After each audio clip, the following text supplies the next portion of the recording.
جشن آزادی کی تقریب آزادی چوک پر منعقد کی گئی، جس میں نگراں وزیر اعلیٰ پنجاب حسن عسکری، میئر لاہور اور آئی جی پنجاب نے شرکت کی۔ تقریب کا آغاز قرآن پاک کی تلاوت سے کیا گیا۔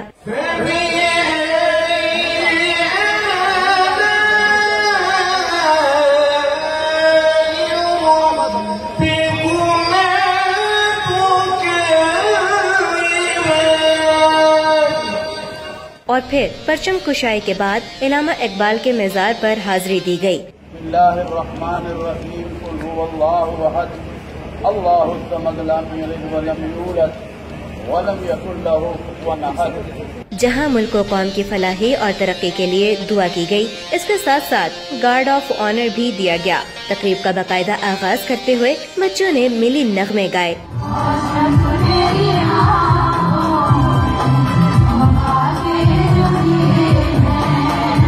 اختتامیہ میں حسن عسکری کا تقریب سے خطاب کرتے ہوئے کہنا تھا کہ نوجوان نسل کو اقبال کے خواب کو مد نظر رکھتے ہوئے تعلیم پر توجہ دینی چاہیے، کیونکہ پاکستان کا مستقبل آپ ہے اور جس سینچری میں آپ رہ رہے ہیں یہ علم اور ٹیکنالوجی کی سینچری ہے۔ وہی قومیں ترقی کرتی ہیں جن کے نوجوان زیور تعلیم سے آراستہ ہوتے ہیں۔ 21ویں صدی میں قدم سے قدم ملا کر شاہین اقبال کے تصور کو مکمل بنانا چاہیے۔